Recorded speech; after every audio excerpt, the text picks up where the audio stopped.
당신이 몰랐던 이야기. 오늘은 공포의 정치범 수용소 북한 아오지에 대한 이야기입니다. 아마 대한민국 사람들 중에 아오지 탄광을 모르는 사람은 거의 없을 겁니다. 아오지 탄광이 실제로 어떤 곳인지 정확히 모른다고 하더라도 밈처럼 유행어처럼 사용하기도 하는 단어이니까요. 특히 올림픽과 아시안게임에서 북한 선수들에게 쟤들은 지면 아오지가냐라는 말을 많이 했죠. 우리에게 아오지 탄광은 한번 끌려가면 살아나오지 못하는 무시무시한 정치범 수용소이자 산골짜기 유배지처럼 느껴집니다. 정말일까요? 답은 반은 맞고 반은 틀리다입니다. 과거에는 무시무시한 정치범 수용소이자 산골짜기 유배지였지만 현재는 이 정도까지는 아니거든요. 현재 아오지 탄광은 과거의 악명 높은 정치범 수용소가 아닐 뿐더러 사실 아오지라는 이름조차 더는 사용하지 않죠. 아오지라는 지명이 다른 이름으로 바뀐 지도 한참이 지났거든요. 그렇다면 과거의 아오지와 현재 아오지는 어떤 모습이며 어떻게 다를까요? 먼저 과거의 아오지부터 알아보도록 하죠. 아오지는 광복 당시 행정구역상 함경북도 경운군 아오지읍으로 불리던 한적한 농촌이자 한반도 최대 규모의 탄광 아오지 탄광이 위치한 탄광 마을이었습니다. 탄광을 빼면 아무것도 없는 촌이기 때문에 아오지를 이야기할 때 탄광을 빼놓고 이야기할 수는 없죠. 우리가 아오지와 아오지 탄광을 동격으로 이야기하는 것도 이런 이유에서고요. 한국이 남과 북으로 갈라지기 전인 1910년대까지 국내 석탄 산업을 주도하던 곳은 평양광업소였습니다. 앞에서 말했듯이 아오지는 석탄을 빼면 그냥 촌이기 때문에 사람들이 잘 알지 못하는 그런 지역이었죠. 그러다 1920년대부터 국내 최대 규모의 탄광인 아오지 탄광이 개광되면서 아오지는 유명세를 타기 시작했습니다. 1945년 발표 자료에 따르면 아오지 탄광의 매장량은 150억 톤에 달했죠. 남한 최대 삼척 탄광 매장량이 2억 톤, 호남 지역 최대 화순 탄광 매장량이 고작 4,200만 톤인 것과 비교한다며 아오지 탄광은 비교가 불가할 정도의 대규모 탄광이었습니다. 아오지 탄광은 규모만 큰 것이 아니라 석탄의 탄질도 좋았죠. 아오지탄은 불꽃이 긴데다 화력이 강해서 공장의 연료로도 각광을 받았고 적은 유황 함유량 덕분에 냄새가 없는 데다 독한 가스도 나오지 않아 난로 연료로도 적합했습니다. 무엇보다 당시 기체 무연탄을 사용하면 터널 속으로 들어갈 때마다 검은 매연을 뿜어내서 많은 승객들이 고통을 받았는데 아오지탄은 매연이 심하지 않은 덕분에 철도 기관차용으로도 사랑을 받았죠. 아오지 탄광이 본격적으로 개발되기 시작한 것은 일제강점기가 한창이던 1920년대 말부터입니다. 1929년 세계 대공황으로 모두가 불황에 허덕이던 그때 일본은 돌파구로 아시아 대륙 침략을 선택하였고 아시아 대륙 길목이 위치한 한반도를 군사 작전에 필요한 인원과 물자를 관리하고 지원하는 병창 기지로 활용했죠. 그 일환으로 시작한 일이 바로 아오지 탄광 개발입니다. 당시 전쟁 발발로 인해 만주탄이나 일본탄의 공급이 부족해지자 일본은 아오지 탄광 개발을 서둘렀고 얼마 안가 아오지 탄광은 국내 최대의 탄광으로 개발되어 한반도 최대 규모의 석탄 생산지로 자리 잡게 되죠. 탄질이 좋기로 소문난 아오지 탄광 탄의 상당 부분은 두만강 하류의 국경지대를 연결하는 강한 철도를 통해 일본으로 들어갔습니다. 전쟁으로 인해 수요가 더 폭발적으로 늘어나자 한북 지역에는 종성, 온성, 경원 등 여러 도시에서 탄광이 생겨났는데 당시는 물론이고 해방 후에도 아오지 탄광은 북한 최고의 탄광 자리를 유지했죠. 아오지 탄광이 위치한 경운군 일대는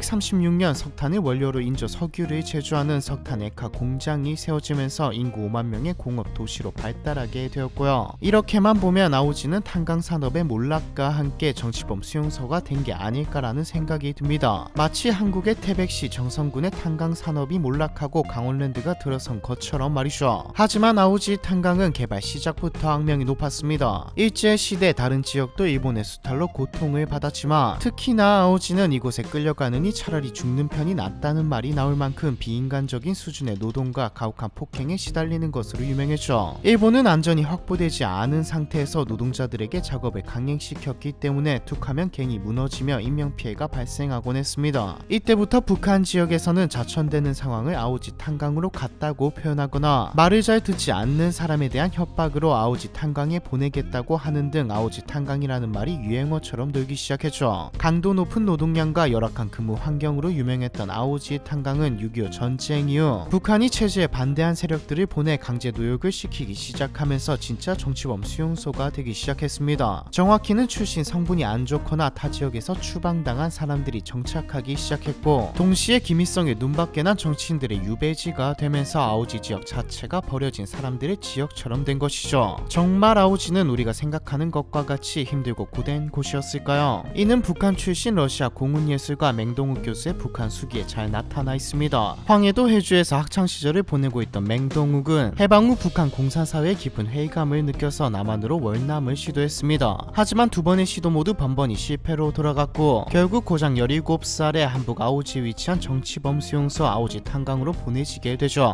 당시 아오지는 새로 들어오는 사람은 있어도 나가는 사람은 없다는 죽음의 아오지로 불리던 무시무시한 곳이었습니다. 6.25 전쟁이 시작된 날 아오지 탄광으로 보내진 맹동욱 교수는 수용소 소장이 가장 죄질이 나쁘고 악독한 강도나 살인자 등을 선택하여 조장으로 뽑았다고 전했습니다. 이 흉악범 조장들은 다른 정치범들이 도망가지 못하도록 감시하는 역할을 맡았는데, 이들은 다 같은 죄인임에도 불구하고 정치범들을 괴롭히고 잔인하게 죽이며 공포를 조장하는 대가로 보위병들과 똑같은 대우를 받을 수 있었죠. 맹동욱 교수는 그들을 인간 백정이었다고 회상했습니다. 조장의 신기를 조금이라도 거스르는 사람은 옷을 홀딱 벗긴 다음 밧줄로 온몸을 결박했고, 입에는 오물이 묻은 걸레를 집어넣고 빨갛게 달아오른 철사로 온몸을 인두질하곤 했죠. 흉악범들이 아오지에서는 실질적인 왕노릇을 했던 겁니다. 맹동욱 교수는 아오지 탄광에서 가장 끔찍하고 고통스러웠던 것이 조장들의 자랑무도한 폭행이었다고 말했죠. 정치범들은 아침 7시에 컴컴한 깜빵에서 일어나 콩밥을 한 덩어리 먹고 온종일 지하 탄광 속에서 석탄을 캐고 나르는 일을 해야 했는데, 늘 탄광에 들어가기 전 입구에 무릎 꿇고 앉아 매질을 당하는 게 순서였습니다. 조장들은 지하 탄광 속에서는 서로 말은커녕 쳐다봐서도 안 된다는 말도 안 되는 규칙을 들먹이며 장작개비, 굵은 철사 등으로 정치범과 포로들을 무참히 두들겨 패곤 했죠. 이런 행위는 지도부에서 일부러 유도했다고도 볼 수 있습니다. 탄광에서 반항을 하거나 혹시라도 탈출을 시도할까봐 미리 길을 죽여놓는 일종의 경고 수단이기도 했거든요. 그리고 이 경고 수단은 효과를 톡톡히 봤습니다. 공포에 질린 사람들은 살아남기 위해 무조건적인 순종을 택했고, 수틀림에 매맞는 일에 익숙해져 갔죠. 가스 냄새와 석탄 가루로 숨이 막혀와도 지하 탄광 속이 훨씬 편하게 느껴질 정도였습니다. 조장들은 탄광 입구를 지키고 서 있을 뿐 보통 안쪽으로 들어오진 않았거든요. 이 말은 조장들은 일을 안 했다는 말이죠. 이렇게 끔찍한 수용소 생활에 변화가 생긴 것은 6.25 전쟁의 전세가 한국군에게로 기울었을 때쯤이었습니다. 1950년 9월 15일 인천 상륙 작전이 성공하고 9월 28일에 한국군이 서울을 다시 탈환했을 시기, 김일성 노래와 김일성이 곧 통일정부의 수령이 될 것이란 내용의 선전이 밤낮으로 울려 퍼지던 수용소 내부는 조용해지기 시작했죠. 온종일 수용소를 울리던 확성기가 조용해지자 정치범들은 혹시 북한이 전쟁에서 망한 게 아닌가 하는 의심을 품게 되었습니다. 이런 의심을 품은 지 얼마 안 되어 정치범들은 수용소 내에 넓지만 음침하고 외딴 건물의 방으로 옮겨졌습니다. 심지어 보위병 대우를 받던 조장들까지도 같은 방에 감금되었죠. 조장들도 더 이상 사람들을 마음대로 다룰 수 없게 되었습니다. 어쨌든 조장은 소수였으니까요. 그러다 10월 5일 수용소 소장을 비롯하여 무장한 보위병 수십 명이 나타나더니 감금되어 있던 정치범의 이름을 부르며 사람들을 데려가기 시작합니다. 이 모습을 지켜보던 다른 사람들은 어쩌면 북한이 전쟁에서 져서 잡혀있던 사람들 모두가 풀려나는 것이 아닌가 하는 기대를 품었죠. 하지만 사람들이 불려나간 이후로 들려온 소리는 다름 아닌 총성이었습니다. 수용소 소장이 불러낸 사람들은 자유의 몸이 된 게 아니라 총살을 당한 것이었죠. 얼마 지나지 않아 사람들로 꽉 들어찼던 깜빵은 텅텅 비게 되었습니다. 그 후 열흘이 지난 10월 15일 다시 깜빵으로 찾아온 수용소 소장은 정치범들에게 앞으로는 조국에 봉사하기 위해 인민군대에 입대하여 적과 용감히 싸워야 한다고 명령합니다. 바깥 상황을 전혀 모르고 있던 정치범들은 그저 어리둥절했으나, 당시 상황은 전쟁의 대세가 한참 기울어 북한의 인민군들이 제각기 살 길을 찾아 도망가던 상황이었죠. 북한은 정치범들을 마지막 총알바지로 쓰기 위해 전쟁터로 내몰았던 겁니다. 그렇게 정치범들은 총알바지가 되어 아오지 수용소를 나오게 되었죠. 하지만 아오지 탄광의 악몽은 끝나지 않았습니다. 6.25 전쟁 이후 북한은 아오지 탄광에 국군 포로를 보내면서 아오지는 더 유명해지기 시작했죠. 국군 포로란 대한민국 군인으로서 참전했다가 생포되어 한국으로 귀환하지 못한 포로들을 말합니다. 6.25 전쟁 당시 북한에 억류된 국군 포로는 유엔군 사령부의 추정치로 약 8만 명이었지만, 북한은 국군 포로들이 전향했다는 이유로 8,000명만 대한민국에 송환했죠. 당연히 거짓말입니다. 전향했다기보다는 전향당한 것이죠. 이들은 언제든지 문제를 일으킬 수 있는 이들이었기에 노동력으로 사용하려고 열차에 태워 아오지로 보낸 것이고요. 아오지 탄광으로 보내진 국군 포로들은 앞서 서술한 것과 별다를 바 없는 가혹한 생활을 견뎌야 했습니다. 아오지가 대표적이라서 그렇지 국군 포로들은 무이무탁자, 즉 몸을 의지하고 맡길 곳 없는 사람으로 분류되어 각종 강제 노역에 동원되었죠. 채널의 북한은 신분사회이다 카스트 제도보다 훨씬 더 엄격한 북한사회 신분제도 영상에서 한번 다룬 내용인데, 북한에는 출신 성분이라는 계층 제도가 존재합니다. 사실상 신분제 사회이죠. 북한의 신분 제도상에서 국군 포로는 가장 아래에 위치해 있습니다. 돌아오지 못한 국군 포로들은 아오지나 강제노동 혹은 신분제 가장 아래에서 평생 동안 고통받으며 살아가게 된 것이죠. 그러던 1967년 6월 13일 김일성이 아오지 탄광을 방문하면서 아오지의 이름이 바뀌게 됩니다. 6월 13일 탄전이라는 이름으로 말이죠. 1977년에는 아예 아오지라는 지명까지 은덕이란 이름으로 바꾸고요. 이름을 바꾼 후 문화재로 지정된 역사적인 유적을 보존할 목적으로 구획된 토지를 뜻하는 사적지로 지정되면서 아오지 탄광에는 대대적인 시설 보수가 이루어졌고 현재는 정치범 수용소 이미지를 벗게 되었습니다. 애초에 사적지가 되었다는 것 자체가 정치범 수용소가 아니라는 뜻이죠. 김씨가 관련된 사적지는 북한에서 성지나 다를 바가 없으니까요. 하지만 아오지 탄광이 사적지가 되었다는 것이지 지역 자체가 개선된 것은 아닙니다. 애초에 아오지 지역이 국군포로 지역에서 추방된 사람들과 같이 북한에서도 하위층의 사람들이 모인 곳이었기에 고난의 행군 시기 배급이 제일 먼저 끊기고 먹고 살기 힘들어진 지역이기도 하죠. 이 시기 아오지에는 굶어 죽은 시체가 나돌아다녔습니다. 더 이상 석탄을 캐내지 못하게 된 아오지에는 이상한 광경도 생겼죠. 하루 종일 검은 연기가 치솟아 오르는 모습이었습니다. 이 연기의 출처는 석탄도 나무도 아닌 쓰레기들이었죠. 당시 북한은 돈을 받고 외국의 쓰레기를 대신 처리해주는 일을 했거든요. 당연히 북한의 쓰레기 처리라는 게 특별한 기술이 있던 게 아니었습니다. 그냥 아오지에 버리거나 태우는 것이었죠. 마치 버려지고 태워지는 쓰레기처럼 현재도 북한의 주민들은 김씨 일가의 독재 아래에서 고통받고 있습니다. 주민들의 고통이 끝나기를, 그리고 김씨 일가의 독재가 끝나기를 바라며 공포의 정치범 수용소 북한 아오지에 대한 이야기, 이번 편은 여기까지입니다.